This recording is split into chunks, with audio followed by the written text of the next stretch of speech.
천미 예수님, 한 주간 동안 잘들 지내셨어요? 네. 지금으로부터 오늘 복음을 읽으니까 지금으로부터 15년도 더 된 일이 생각이 났습니다.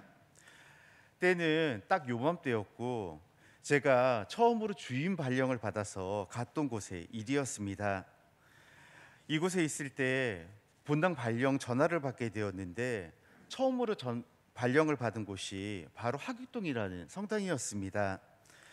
그 성당이 어딘지 몰라서 한참 헤맸는데 가만히 찾아보니까 처음으로 본당 신부로 발령된 곳이 바로 신설본당이었던 것입니다. 그런데 그 본당이 더욱더 기가 막혔던 게 땅 한 평도 없이 처음부터 상가로 시작을 해야만 되는 성당이었습니다. 그때 처음으로 본당 신부로 발령을 받기는 받았는데 무엇을 하기는 해야 하는데 도무지 아는 것도 없었고 할 줄 아는 게 아무것도 없었던 것입니다. 그래서 나름대로 열심히 준비하고자 하였지만 그래도 부족할 따름이었습니다. 그래서 처음으로 발령을 받게 되어서 그 모본당에서 첫 미사를 드리게 되었는데 미사가 끝나자마자 그곳에 있는 주인 신부님이 저를 부르는 것입니다. 이제 너희 상가 성당으로 시작하게 됐으니까 안타깝지만 여기서 계속 미사하지 말고 다음 주부터 당장 아무것도 없는 상가에다 가서 미사를 봉헌하라는 것입니다. 그래서 새를 얻은 상가 성당에다 가보았는데 정말로 말 그대로 신설된 상가라서 아무것도 없는 것입니다. 바닥은 왜 우리 마트 바닥에 까는 그 뭐지? 이름이? 왜 마트 주차장에 가면 깔려 있는 거 있잖아요. 초록색. 우레탄 바닥에 위에는 조명도 하나도 없었고 난방도 되지 않는 그런 성당이었습니다. 한겨울에 영하 10몇 도가 되는데 그곳에서 미사를 하라니까 기가 막히고 정말로 말이 안 나올 지경이었습니다. 아무튼 어떻게든 해야 되겠다 싶어서 긴장을 하고 있는데 다행히 마침 아는 분이 의자를 임대하시는 분이 계셔서 그곳에서 의자를 200개는 빌렸습니다.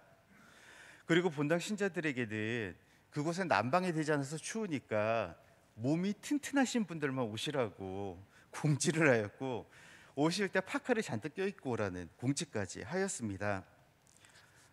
그렇게 월요일이 지나고 화요일이 지나고 수요일이 되는데 저녁을 먹고 났는데도 뭐 아는 사람이 있기를 하나 할 줄 아는 것이 있기를 하나 너무나도 답답한 것입니다. 그래서 할 게 없어서 정말로 답답한 마음에 창밖을 내다보면서 마침 주머니에 묵주가 있길래 성모님께 기도를 드렸습니다. 성모님, 당신이 할 수 있으면 할 수 있는 거를 좀 도와달라는 그런 간절한 기도를 드렸던 것입니다. 그리고 나서 하루가 지나고 이틀이 지났는데 평상시 잘 친하지도 않았던 선배에게서 갑자기 띡하니 전화가 온 것입니다. 잘 지내냐는 안부 전화에 이런저런 이야기를 하다가 당장 쫓겨나서 미사할 데가 없다고 이야기를 하면서 아무런 도구도 없이 그냥 맨바닥에서 미사를 하게 생겼다고 이야기를 하니까 갑자기 그 선배가 막 웃으면서 자기 본당에 오라는 것입니다. 알고 보니까 그 본당도 상가에서 지내던 본당이었는데 요번 주부터 새로 성당을 해서 입주를 하기 때문에 전에 쓰던 전래도구들이 그대로 남아있다는 것입니다. 졸지에 제대랑 해설대와 강론대가 한꺼번에 생기게 되었습니다. 그리고 난 다음에 그 다음날 목요일이 되었는데 잘 얼굴도 모르던 신자분에게서 전화가 왔습니다. 다름이 아니라 그분이 학원을 하시는 분이었는데 자기가 학원을 좋은 데로 옮기게 되면서 자기 학원에서 쓰던 가스 난로가 남는다는 것입니다. 그래서 졸지에 가스까지 가득 찬 난로 12대가 생기면서 난방이 해결이 되었습니다. 그리고 토요일이 되어서 이제는 다음날 미사를 해야 되는데 가만히 점심을 먹으면서 생각을 해보니 그곳에 새로 입주하는 상가라서 청소가 아무것도 되지 않는 것입니다. 그래서 혼자라도 가서 청소를 해야 되겠다 싶어서 점심을 먹고 혼자 밀대걸레를 사들고 가서 청소를 시작하게 됐습니다.